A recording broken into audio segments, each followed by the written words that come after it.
Wonderful. Well, then let's begin. Dear colleagues, thank you for joining us on a Friday afternoon, well, or maybe a Friday morning, wherever you may be. I, for one, am standing in my shorts in Atlanta, Georgia, in my bedroom. A strange way to do my 8th symposium with Cadre. I'm Tim Hedin. I'm a senior consultant with Cadre and have been now for a couple of decades. It pains me to say, but it's been an enjoyable run. But I'm here today with a couple of colleagues to present on the Special Education Ombudsman, and I'm going to let them introduce themselves. Please, Esther. Thank you, and welcome everybody. We're so pleased to be here. My name is Esther Salinas.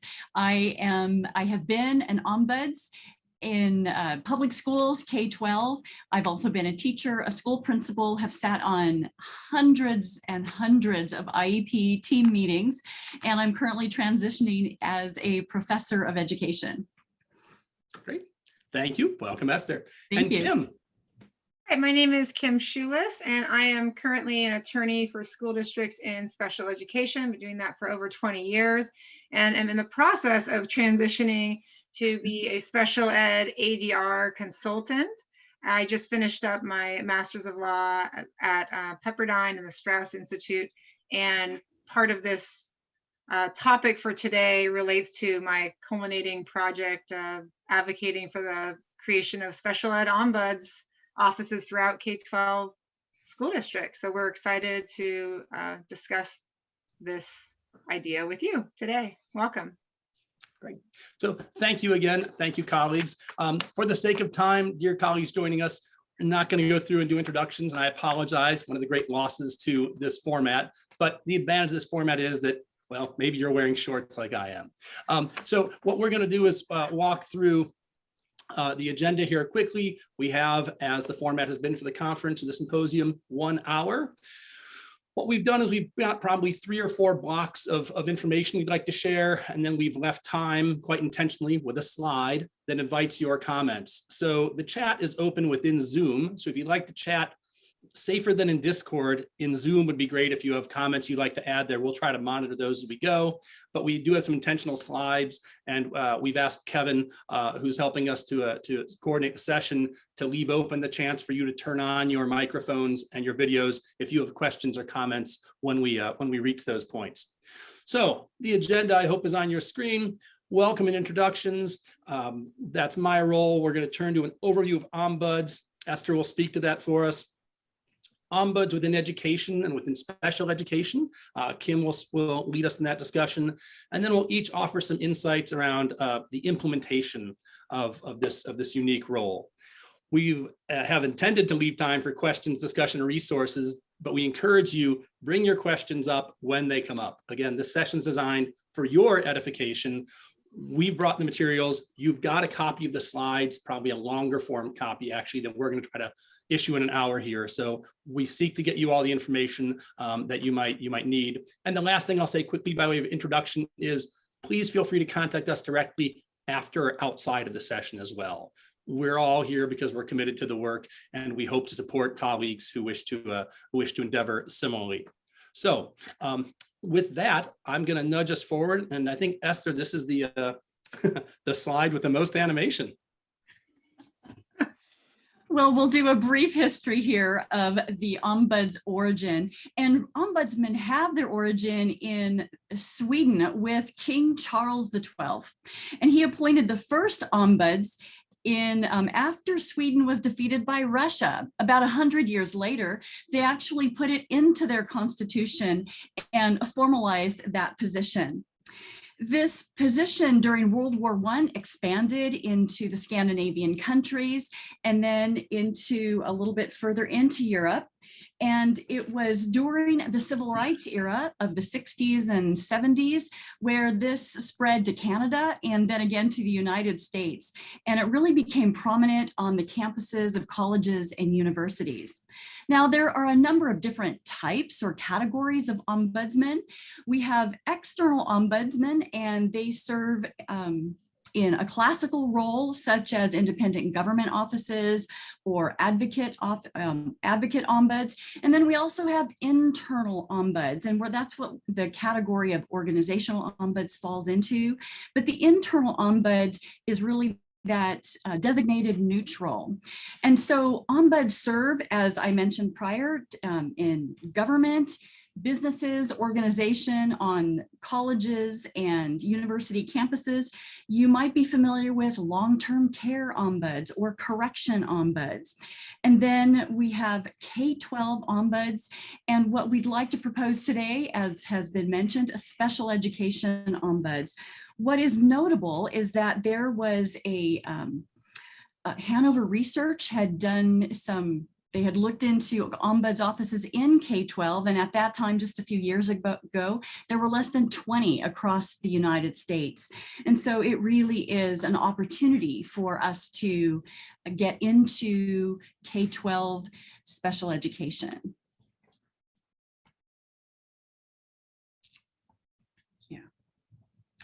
So some of the functions of the organizational ombuds really fall into these four main categories. First and foremost, it's so important for our organizational ombuds to build a reputation where people who come and visit feel safe. They know that they're going to be treated fairly, that they have access to the information that they need, and that they are a credible resource. Regardless who enters the office, we are going to treat them respectfully. We're going to listen and provide information and options as to how they can move forward. Organizational ombuds help people help themselves. Oftentimes, it's an opportunity to equip them with tools and skills and knowledge so that they can move forward and help be the main participant in resolving whatever issue or conflict or question that they have. And then we offer informal interventions. So for example, if there are two parties that maybe feel uncomfortable engaging in a conversation together, the ombuds will utilize something called shuttle diplomacy and work between those individuals. They also look into issues that might be problematic or concerning to the visitor coming to the office. And by taking a generic approach, they can bring issues forward and still maintain the privacy of the individuals raising that concern or question. And then it's important to note that the organizational ombuds supports the mission of the organization. So it helps people identify, it helps the ombuds and the organization to identify patterns, trends, something that is coming up, an emerging issue that maybe wouldn't be noticed otherwise. And also helping people navigate the already established conflict management system. So just some of the functions.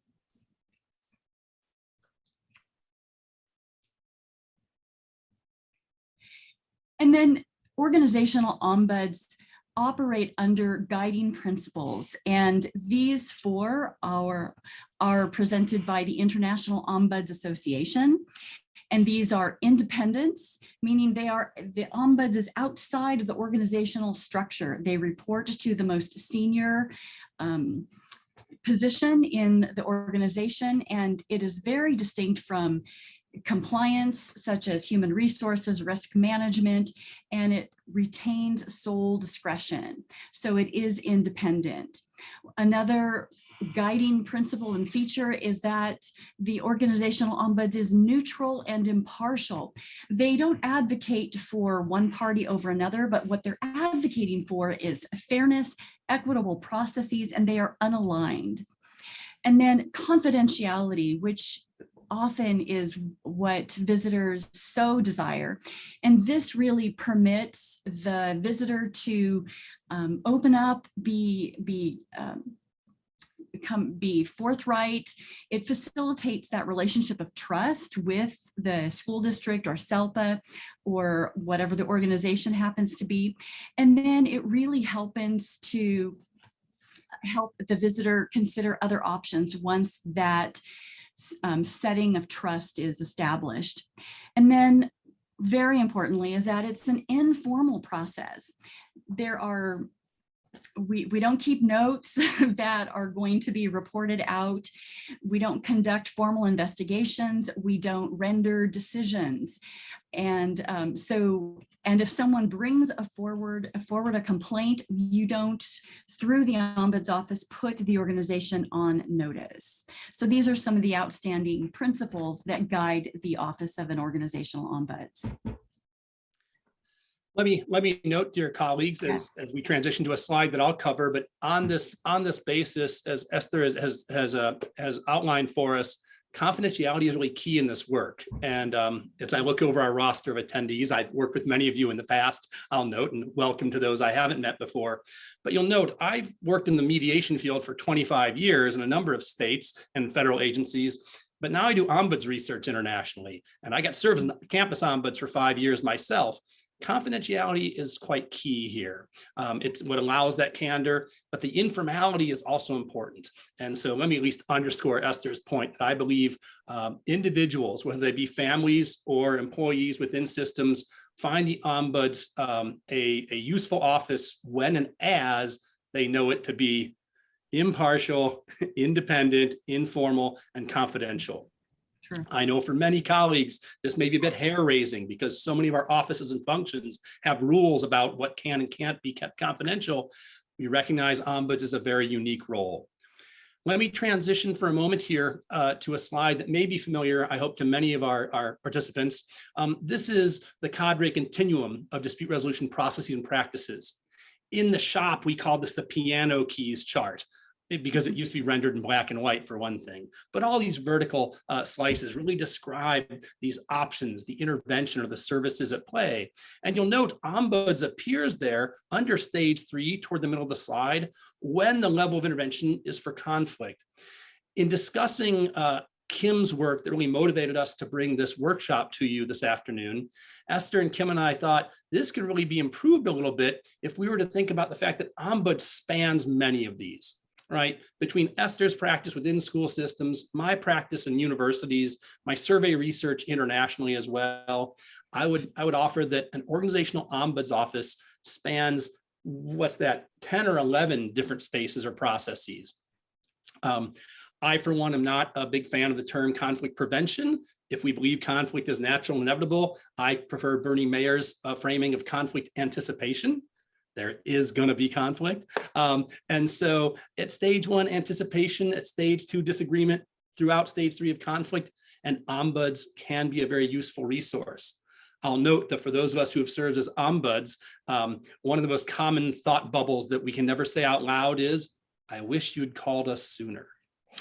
Right, because energy is spent and sometimes the divisions get greater. There's more separation, antagonism than necessary. But whenever someone contacts an ombuds, there's an opportunity here. So if you think about across these roles from early on with engagement, stakeholder training, supporting collaborative rulemaking, through being a telephone intermediary or assisting parents or assisting school representatives as well, facilitating, sometimes conducting mediation, these are all things ombuds do in various contexts. And so within Kim's paper, which I commend to you, and you'll see a link to toward the end here, you'll note these are all contemplated as available resources within the possibility. My last quick point about this slide, which I can't leave without highlighting for you, is the bottom of the slide. In the blue, those continua there, those dimensions are pretty important to consider. What distinguishes the left side of this chart from the right is that on the left, we see third-party assistance, the parties retain decision-making, it's rooted in interests, and it's informal and flexible. So processes to the left all meet those descriptors. So does ombuds. Please note, one of the things that Esther pointed out that I'd emphasize as well is that ombuds seek to help people to help themselves. They retain control of getting information where they wish. They retain control of advocating for themselves to the extent they wish. Right? And so let's be thoughtful about the possibility that this ombuds role kind of spans a number of these stages. And it has a hard stop once you get into formal processes. Ombuds do not accompany or represent anyone later. They don't make any decisions. The ombuds role is really a support role to make sure people are receiving fair and equitable treatment, that organizations are living up to the standards they've claimed and published. And so within the special education context, this can be a very valuable role. When we think about folks who do education ombuds within the K-12 space, we'll see some statistics coming up, but a large swath of their work is centered on special education. as you all know, as professionals or concerned folks within this realm, there's a lot that leads to disagreements, to differences of opinion within the special education realm. Let's find ways to make that engagement as constructive as possible. That's really sort of the hope, if not the promise, of the ombuds role. As mentioned previously, or as promised or threatened, a checking in slide, because without them, we just keep rolling because we're so excited about this material. So dear colleagues, I'm checking the chat here. It sounds like material link has come forth. If you have questions or comments, feel free to turn on your mic, or you can type it in the chat if you would like. But we're going to pause here to check in if you have any questions, comments, clarifications we might offer at this time.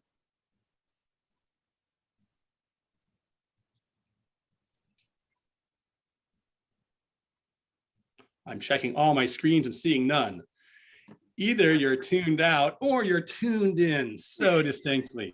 Okay, if you would then, we're going to turn our next section over to Kim, again, who authored the paper that really set this in motion. Actually, we do have a comment. We do. I'm struggling to keep my record confidential and not use the systemic evidence in districts.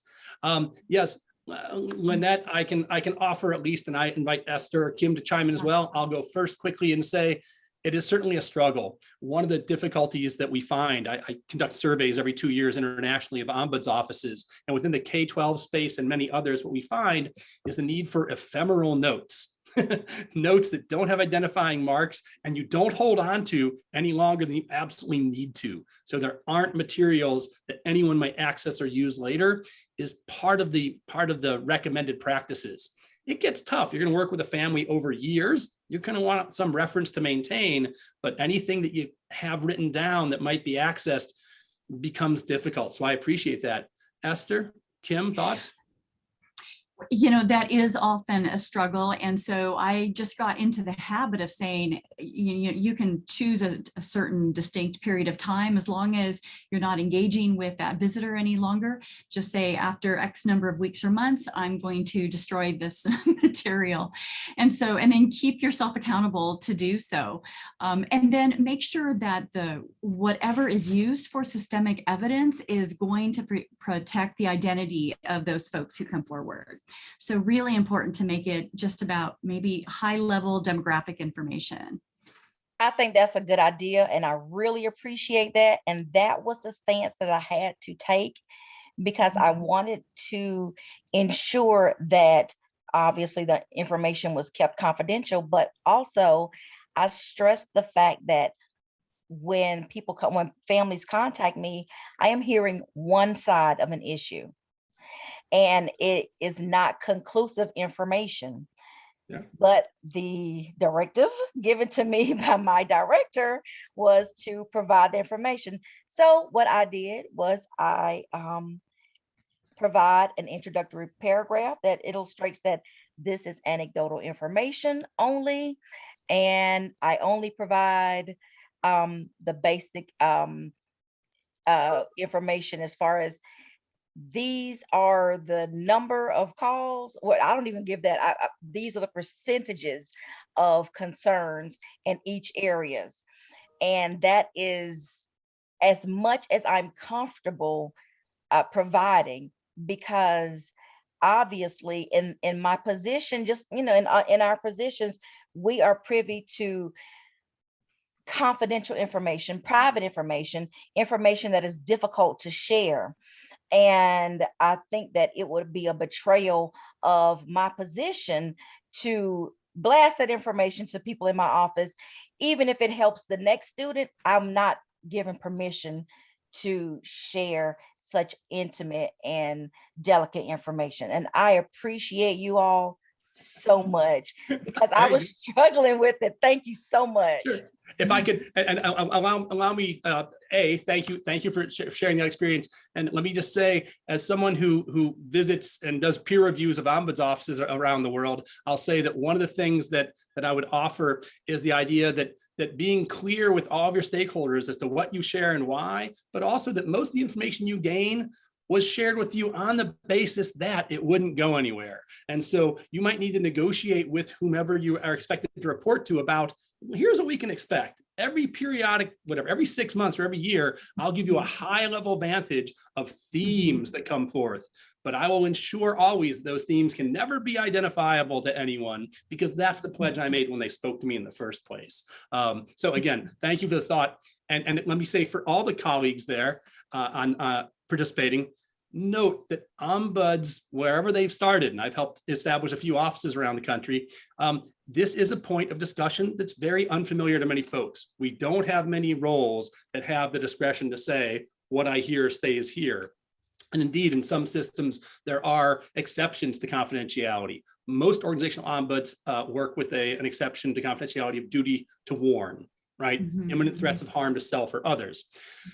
And some ombuds work within systems where in the federal government, waste, fraud, and abuse are not to be honored as confidential, as an example. In many school systems, we have issues around Title IX or other issues of discrimination and harassment. As long as those are publicly announced in your materials, you can still work within the spirit of ombuds. And we want to be clear with our visitors, that's the term of art, by the way, visitors are who come to an ombuds office, about what the limits of our confidentiality pledge might be. So let me, if there are no other questions, I don't see any right now, let's move on time. But again, thank you, Lynette, for chiming in. Other colleagues, please feel free, when questions come to you, put them in the chat. We'll attend to them when we get a chance. Got a few more of these checking in slides coming up, but let me queue up Kim here. Kim, if you would. Okay, thank you. So this is just before we get into special ed ombuds, just to explain what happens with what formal processes are there in response to conflict in the world of special education, which I'm sure everyone attending is familiar with. So there's state compliance complaints, and there are due process hearings. And while we do get a definitive order and decision under these methods, we do not have control. It's often outside of the control of the complainant, of the parents and the district. It can be more limited confidentiality in the terms of when you're testifying at a hearing, the families are going to be testifying on the stand, and the teachers are going to be testifying. And so there a lot of information about the student is coming out during testimony, and also in a decision, although it may not identify the student. There's a lot of information even that could be related to the family's home life, et cetera. So there's more limited confidentiality. And it's certainly the really important thing is it's more adversarial, due in part to the formality and legal overlay. So of course, we're talking about families and school districts who are going to be working together for many years with their child, who could start off in kindergarten or even in preschool, and could go as far as high school graduation, or even through age 22. And so we really, I feel like this area is just begging for the special ed ombuds office, where we can get back to trust and collaboration and working on our communication skills, and helping both families and school districts to get to collaborate and to resolve conflicts. And so let's go to the next slide. So what is, we started talking about this a little bit in the slide before, but what is the cost of conflict, both the financial cost and then there's the emotional cost, right? So when we have conflict in special education, I've seen a lot of damage to long-term relationships and trust between school staff and families. So the problem with obviously damaging long-term relationships is we are going to be in IEP meetings and providing services to the families' children for many years. And if we start off with a disagreement and lack of trust right at the beginning, it's going to be a very long and painful path. And the trust issue has so many different, permutations and concerns. And what I always think about is if the trust is not there at the beginning, it's more often that parents are going to bring attorneys to IEP meetings. That's again costly. Again, they're also going to ask for private evaluation and private services more often. They're really going to, that trust is not just in the IEP meetings, everyone's a little bit uncomfortable and snippety with each other. It really goes into all the different parts of the relationship and the providing of services to the children. And lost opportunities when we're in conflict and not, and lacking trust, et cetera, we're losing opportunities for identifying interests of both parties. We're instead focusing on our position, our position that the parent wants this particular private school placement, or, you know, the district hasn't provided a FAPE to my child, as opposed to looking at the interest. What is the parent's actual concerns, and can those be addressed? And maybe the parent just hasn't found the right way to communicate their concern, or the right person to talk to, really. Stress and anxiety for families and school staff. As a school district attorney, I've definitely seen the stress and anxiety on both fronts for school staff and families. School teachers did not sign up, did not go to school to become a teacher and then be in conflict with families. And especially they did not intend to be in due process hearings, or having to look up documentation from 2 years ago as to how, every interaction and communication they have with the family. They're there, they are teachers to teach children, right? And so this causes a lot of stress and anxiety for teachers, and as well as special ed directors and resource special, everyone, because that's not why they went to be a special ed teacher, right? They want to teach the children. And of course, time for the district staff preparing for due process hearing. Teachers, again, want to be teaching students. They do not want to be in witness prep with an attorney, just, figuring out how to explain their assessments, or their, how they implemented the goals, and whether the goals were measurable, and what data they use for the goals. They would like to be doing that and not explaining and defending in front of a judge. And then, of course, the monetary consequences for school districts and families engaging in legal proceedings. Anyone who's had any involvement with attorneys in special ed due process hearings knows the amount of money that is expended on due process hearings from, attorney fee, their own school district attorney fees. And then if you lose any part of the due process hearing, the school district is responsible for funding that percentage of the attorney fees of whatever issues they lost. And we're talking, it could be 100,000, we're talking it could be 200,000, it just goes on, and it could get appealed. And so the monetary consequences speak for themselves. It's very high. Next slide. So how about we use a special ed ombuds in response to conflict instead? So the beauty of the Special Ed Ombuds office in response to conflict is it's voluntary. The visitor, as Tim explained, that's the name of someone who visits the Ombuds office, is called a visitor, can voluntarily come and speak to the Ombuds. It minimizes the adversarial posturing, because the Special Ed Ombuds will be using alternative dispute resolution strategies, both using them within their interaction with the visitor, and perhaps doing some coaching for the visitor to then interact with the various staff members, or if it's a staff person coming in, how they could interact better with the parents, or with their own. It could be a staff member comes in to talk about working with a different staff member, and how could they use some better strategies around that. And the visitors retain control of the process, and they control what the follow-up will be. So the Ombuds is a great sounding board. They can practice even their conversations. They can get resources maybe they didn't know about. It's really a fabulous opportunity for the both staff and parents and community. Next slide, please.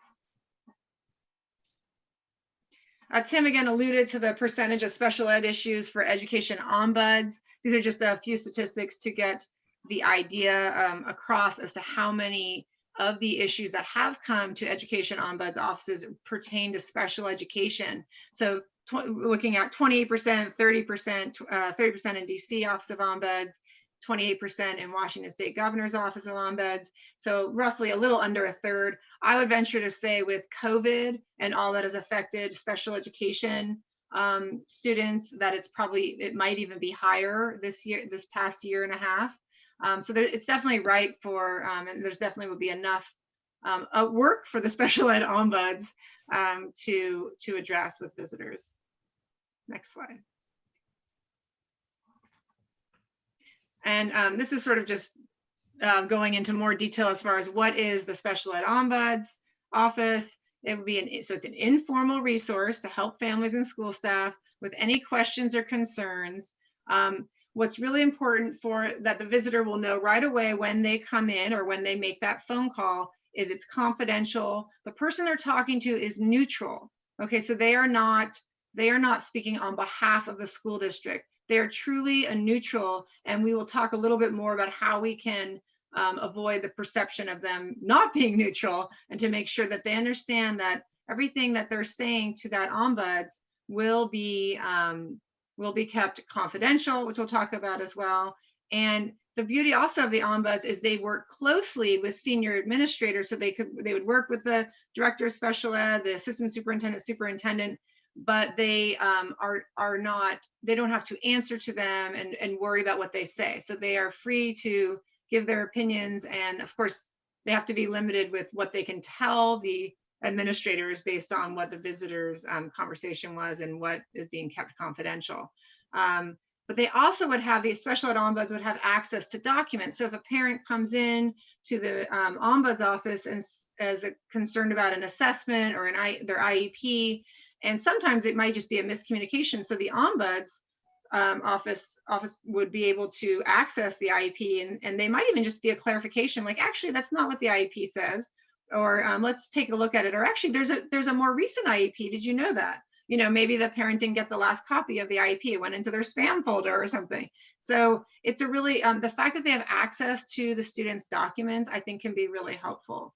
And then obviously the ombuds would need to use their conflict resolution skills to support the visitors, as well as support whoever they may go talk to after their conversation with the visitor. And they can teach the visitor conflict resolution skills as well. And just highlighting a couple more items with the special ed ombuds. They are listening to concerns. They serve as a resource.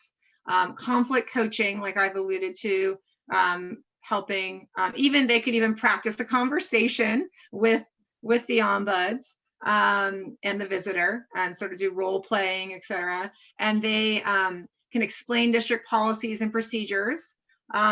But they'll be careful. I'll explain in the next slide what they can't do. They can't provide legal advice, but they can say, oh, we actually have a policy or a procedure on that. You know, maybe the parent or even the staff member might not know about that. And they are tracking trends, like we talked about in the question and answer portion. They will be tracking trends. It might be that certain school districts have a very high volume of,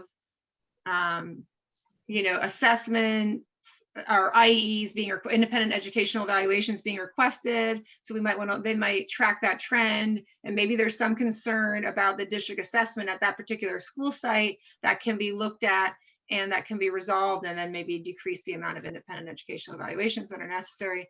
And importantly, they make recommendations to the superintendent for policy or practice changes. They can't make that determination. They would just make recommendations, and they would support it with the trends that they've seen. If I could chime in and add to Kim's point there for a moment, that last one's an interesting one. Among ombuds, we generally think of, we raise the issue or the topic for the superintendent or for the board to consider, and we generally refrain from saying, here's what you should do about it. So we're sort of we're the smoke alarm, if you will, the smoke detector, but we're calling attention to saying, we've observed this trend, whether it's concerning child find or disproportionate discipline, or families feeling lost in a process, or IEP forms being pre-filled before the meeting, whatever it might be. If an ombuds observes a trend or hears a pattern of concern emerging, if it's been unrecognized by the district, by the system, they can bring that information forward and say, you might want to pay attention to this concern. We're hearing from a lot of parents who have this concern, or a number of advocates who are bringing this element to our attention. So again, the ombuds really does a broad range of things. But Kim, what doesn't an ombuds do? Oh, well, thank you for asking. A special ed ombuds does not participate in formal investigations or formal issue resolution processes. So they can't, if a parent or school staff member comes in and says, I have a concern about this particular issue, they can't, start investigating and coming up with findings, et cetera. So they can do a look into, they can look into issues, but they cannot take it to the even close to a formal investigation or issue resolution. And this is another important one that comes up. It's hard sometimes for school districts. They want to maybe combine responsibilities. So you'll be maybe you could be a part-time ombuds, and then you could also be I'll just use this as an example, Title IX, officer, that could potentially be a conflict. So we have to look at, serving in any other role that would compromise the neutrality of the office. For instance, a Title IX officer, they can receive notice for the district, whereas the ombuds cannot. So we'd have to be really careful about other roles. They could possibly be on some committees, but again, you'd have to look case by case as to whatever role they're serving. Would that be a conflict or perceived conflict in terms of their neutrality, which neutrality is the primary responsibility. And they cannot, even if they are an attorney, the special ed ombuds cannot give legal advice or act as an attorney. So they want to be very clear. If the visitor knows they're an attorney, to even maybe say, although I'm an attorney, I cannot give you legal advice. Very important to say that and to follow that. And they cannot, like we talked about, make decisions or mandate policies. So even though they might have some ideas, they really just have to give that upward feedback to the higher ups, if you will, the assistant superintendents, directors, and superintendents, and they can provide information about the trends, but they can't actually make those decisions. They cannot take a direct, they don't have the authority to direct a school to take a specific course of action. For instance, contacting a school and saying, parent has been asking for an assessment for a long time. You need to assess them. You cannot say that to them. Even if you feel like you want to say that to them, you would just say, this is what they're asking for, and I just wanted to pass that information along. Let me know if you would like have any questions, etc. So next slide. Anything else you want to add? Thank you very much. Oh, and now it's time for a check-in. Thank heavens. So, dear colleagues, questions, comments, concerns, clarifications. Kim presented a lot of information there in a hurry for us. Thank you, Kim. Sure. And we do have a couple of alarms. And we have a couple of comments in the chat, and I think Donna added something. She says it's tricky for special educators' relationship with the district if the teacher has advocated for the family and the district expects teacher to totally support their stance. And so I think this goes to the point where the ombuds is for every constituent. And I think they can play a really critical role in even clarifying information between special education teachers and the district office or district administrators, and bring clarity around that as well.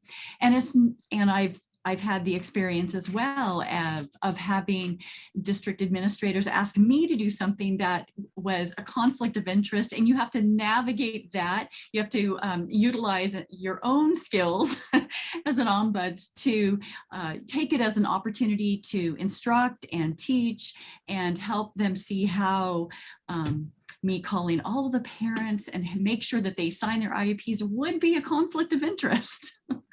So just an example. Yeah, and I was thinking about Donna, your comment. It's that particular teacher, a great place for them, a space for them to feel safe and talk about this would be with a special ed ombuds, to sort of say, I'm having this situation where I feel, like I'm not aligned with the district on this, and maybe work through how they could work through that. Maybe not, during an IEP meeting, right, which might be a little more contentious, but having the safety of within the special ed ombuds office, and maybe they could have some coaching sessions around that and learn how to talk with the district, but not in front of the family, to give some sort of separation. I see we have a hand as well. Cami, please. Yes, I have a question. We don't have ombudsmen, special education ombudsmen in any of the school districts that surround us or in the SELPAs. So I noticed there's someone from Pepperdine from California. Is that something each school district or SELPA has to look at independently, or is there a statewide ombudsman, which I believe there is. I believe I've talked to somebody in the state. So do you want to answer that, or do you want me to answer? Tim? Go ahead. And then I can jump in if it's different. So the purpose of this presentation was to advocate for creation of special ed ombuds in the K-12, and that could be statewide, and then there are offices throughout different SELPAs. I know there are some states that have state special ed ombuds, but really this discussion is about proposing that the creation of more special ed ombuds offices. And so even in California, there are some SELPAs that have positions that might not be called ombuds that might function somewhat similarly to an ombuds. Yeah. So if anyone else wants to chime in further. Esther?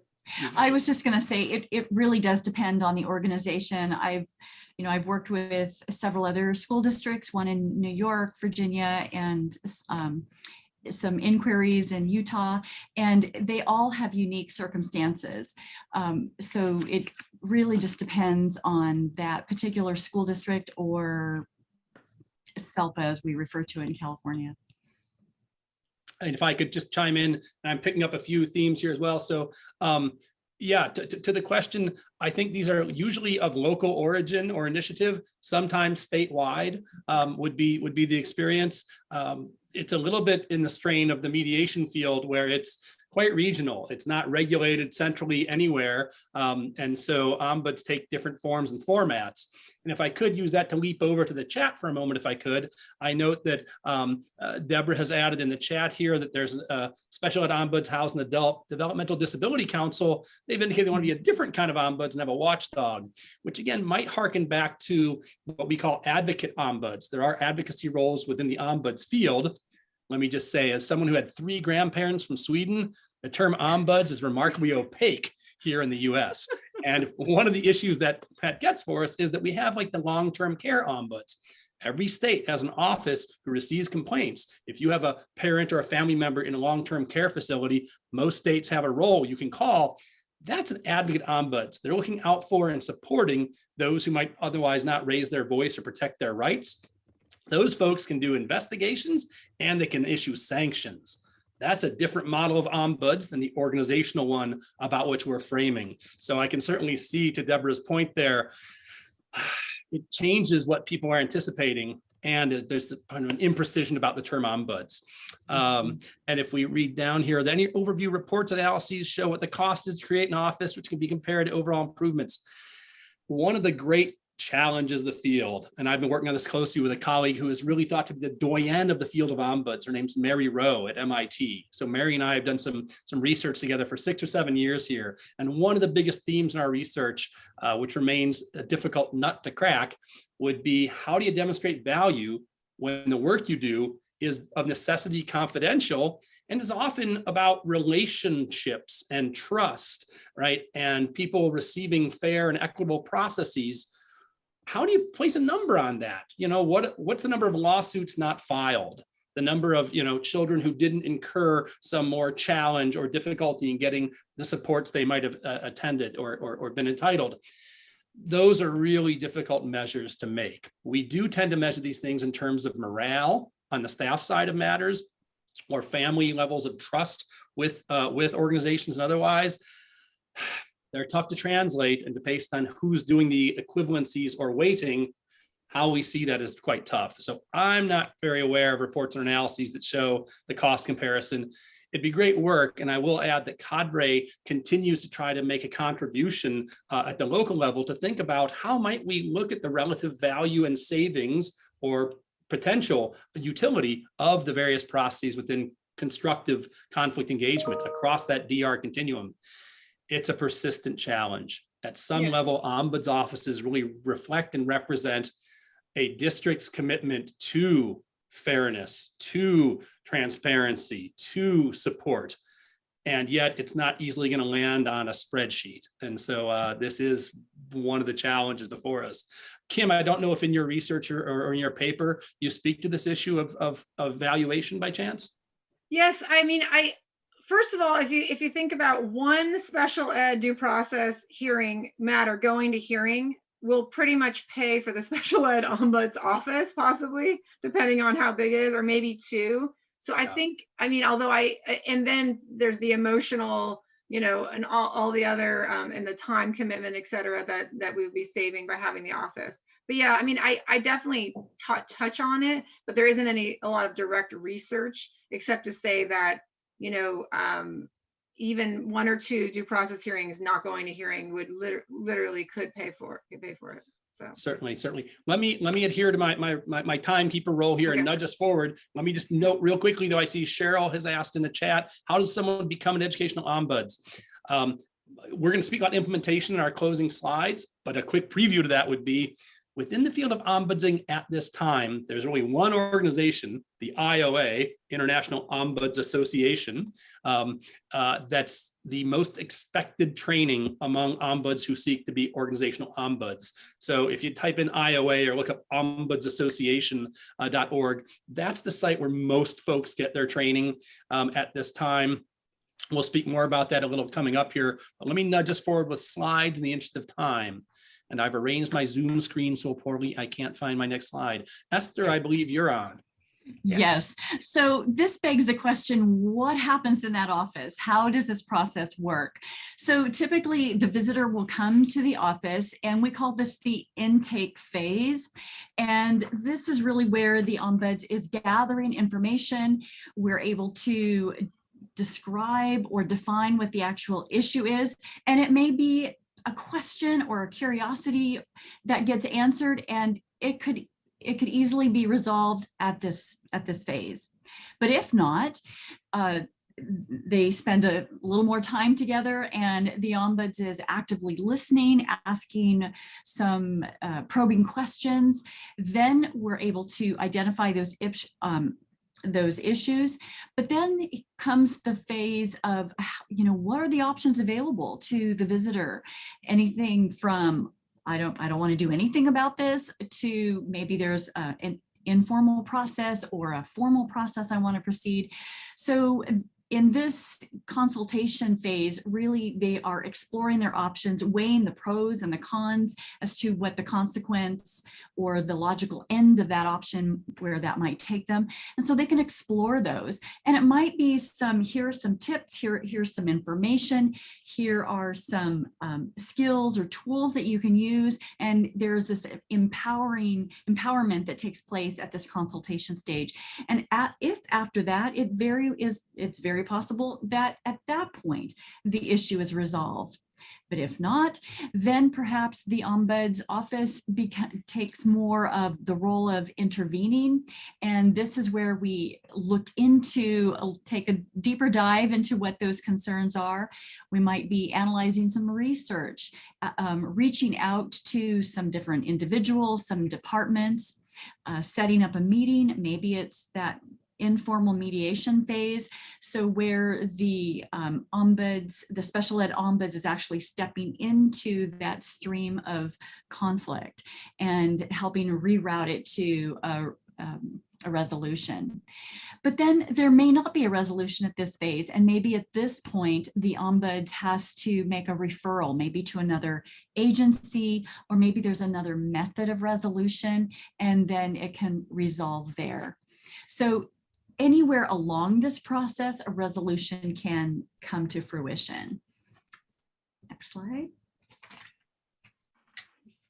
We've talked a little bit about some of the tools or the functions that the Ombuds uses, and this just reviews with our constituents the formal and informal options that are available to them. And listening is always a huge part of it. Coaching, we've talked about shuttle diplomacy, or referring to appropriate resources. So again, just highlighting those functions that are available to the visitor to the Special Education Ombuds office. Next slide.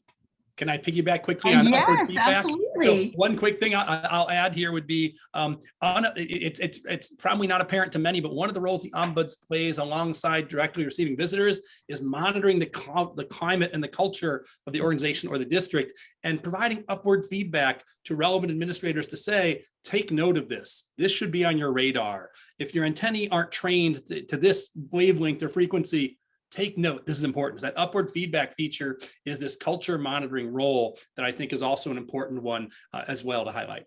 Forgive me for the interruption. No, thank you, Tim. And again, I think that underscores just that commitment to the mission of the organization, that early warning component too, which is so important. We're often asked who can access the office, and really when you look at your organization, who are the constituents? And it is open to any of those constituents. So the constituency can be parents and guardians, students, a concerned community member, district faculty, staff, administrators, and it's not uncommon for, at least in my experience as the ombuds, it was not uncommon for district administrators to come to my office and say, hey, can you help me navigate this email or this phone call, or I have a meeting coming up. And so there was a lot of that took place. And so I would often say most of my best work takes place behind the scenes, as it does. So any of these folks can access the ombuds, because the special ed ombuds is there to serve all of the constituents in the organization. And about what might they be consulting the ombuds? Well, let's find out. And there are so many things, and Kim brought this up in her paper and referenced it a little bit earlier, but they could be examples such as, is my child eligible? Or maybe I don't want my child to be eligible for special education services. So that might be an issue around eligibility. Families bring forward assessment issues. Maybe they think that the district is refusing to administer, or maybe they want to initiate a different process, such as RTI, response to intervention. They want to do that first, so they feel like it's being delayed unduly. Other issues that come forward are just maybe poor communication or not prompt communication, or maybe there was just an interaction that just rubbed someone the wrong way. It just didn't feel welcomed, and I didn't feel like I was allowed in, or that I belong here as a family member. And then there are so many things that can go wrong when it comes to IEP implementation. So it's not uncommon for an issue around the implementation or a compliance concern for that to come forward. And then going outside of the IEP, families also have to navigate. Some their children qualify for 504 accommodations. And so there might be a health concern for a student, or a safety concern. And then again, maybe applying a discipline to a student that maybe isn't identified yet as special education, and now this comes up, and families might bring this forward, but also the discipline of a special education student who already has an IEP and is being served in that way. So these are very common issues that can come to a special education ombuds office. If we could, I'm gonna nudge us along quickly, because we're exactly where we're supposed to be on time here. Let me just quickly cover a few of the benefits then, dear colleagues. So recognize, please, and you'll have these in your slides available as well, but among the benefits we've seen and heard tell from offices in operation around the country. Ombuds offices offer a safe place to discuss concerns without fear of retaliation or formal action, right? The informality and confidentiality serve these well. They facilitate communication resolution. They help districts to identify unrecognized problems or trends. They address perceived insensitivity and unfairness that may not lead to a formal complaint. So very often, especially as we've grown aware of sort of the invisible barriers to many people's full participation, ombuds offices do provide a safe space for hearing that out and for the institution to get some attention paid. They help and equip and empower stakeholders. They seek to improve organizational culture within the special education departments themselves. They provide efficient, direct, and confidential referrals to the most appropriate offices. One of the values we often hear ombuds speak about is being the office of first resort. If you come here first, we won't send you around the horn before you get to with whom you need to speak. We know with whom you need to speak because we're in touch with them routinely. So first call, best call. And then lastly, they help strengthen collaboration and trust among families, administrators, and IEP team members. Dear colleagues, I'm going to make the facilitator's prerogative move to say, we're not going to check in right now because we want to tell you about implementation, and that'll leave us time to check in later. So please hold your thoughts or put them in the chat. But a few highlights here that I'd like you to consider if you're thinking about developing an office like this. It's important to note who will be able to access the services. And this is unique to each district and every office that I've ever worked with.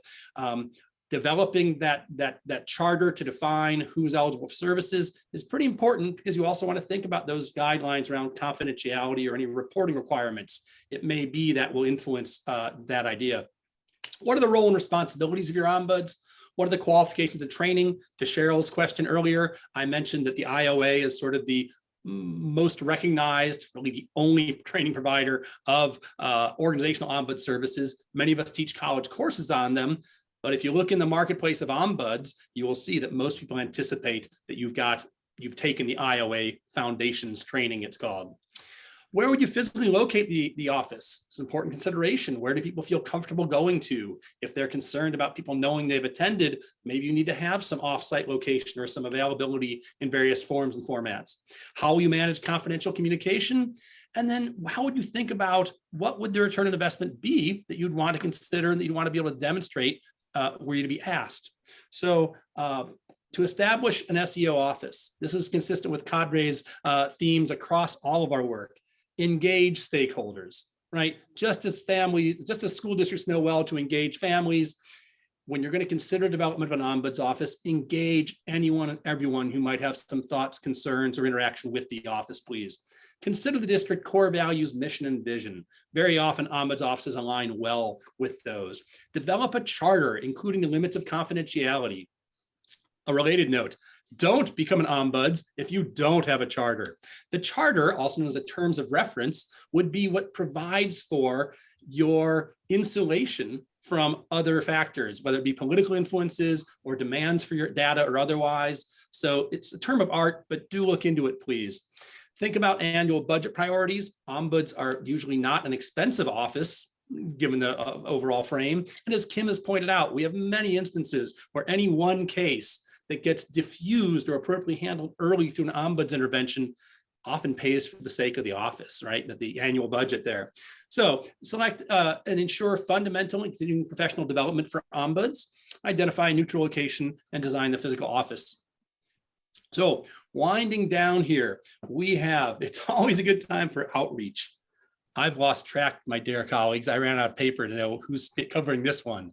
I'll keep going because I'm talking quickly. Is it you, Kim, or me? It's you. Right. So it's always a good time for outreach. Dear colleagues, having served as an ombuds, and if you've ever worked within a school district or a nonprofit, you'll understand outreach is important. It's critical, especially for this little known Swedish term that people won't recognize unto itself. You've got to be out reminding people of your availability, the opportunity you have there. So here is a list to be mindful of, who needs to hear about, who needs to know. If your families, if your special education colleagues and your faculty and your administrators don't know that it's there, it's not a very effective resource. So I believe, Kim, this is yours.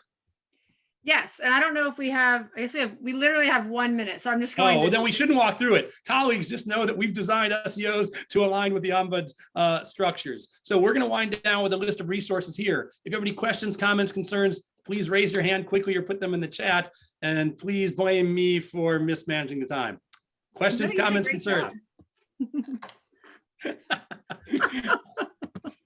We have information there. So Doug, is this where you jump in?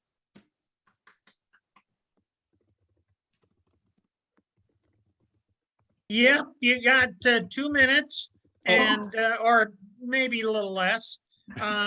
But also, I just wanted to say, if anybody's interested in a recording of this, it'll be available through Cadre, probably in a week or so, because it's going to take them a time to get everything organized around what they've recorded. But I wanted to thank the presenters for such an interesting and a dynamic presentation. And if there's any other issues or problems, you can get, talk to Cadre and they'll get in touch with me and I can take care of business. Thank you. Thanks very much, Doug. So, dear colleagues, it's a Friday afternoon, at least here.